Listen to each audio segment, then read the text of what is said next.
Well, I think what it's important to know about this is a very complex case, and it's been made confusing, but it isn't actually confusing. And I think the way to look at it is in its three bits. The first bit was the kidnapping of Afia. Now, originally, the Pakistanis and the Americans just said she disappeared and said that they didn't have her.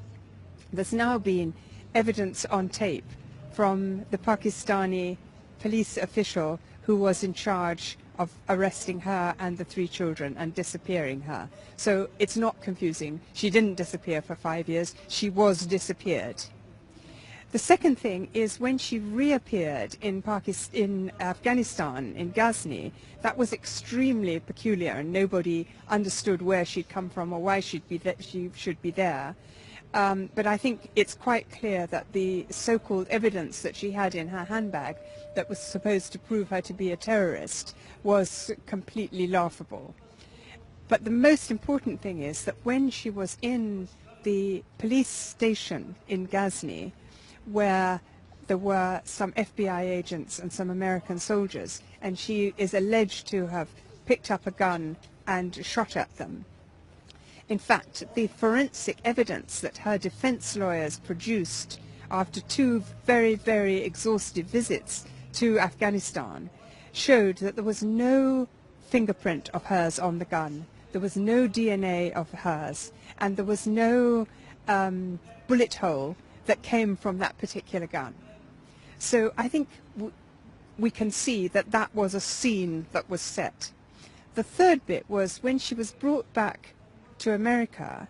And why was she brought back to America? She's a Pakistani citizen. She should have, if anything, been taken to Pakistan. Anyway, she was brought back to America in a wheelchair with these 2 shots to the stomach. And in her trial, in the course of the trial, the only evidence against her, there was no forensic, so the only evidence against her came from the soldiers who were present. And according to not one but several lawyers I've spoken to, those soldiers in the courtroom contradicted each other, but also contradicted the initial statements that they'd made about who stood where and who was there and when she did this and where she was exactly. So I think it's a tragic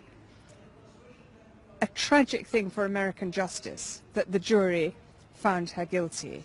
But in the climate of New York post 9/11, somebody whose reputation had been completely trashed deliberately by the people who leaked stories that she was a gun runner or a money launderer for Al-Qaeda, that she was married into a big Al-Qaeda family. All these things were lies, but they were put out into the media. And so not surprisingly, in America, people who didn't know any of the details had an image of her, and it was that false image which allowed her to be convicted.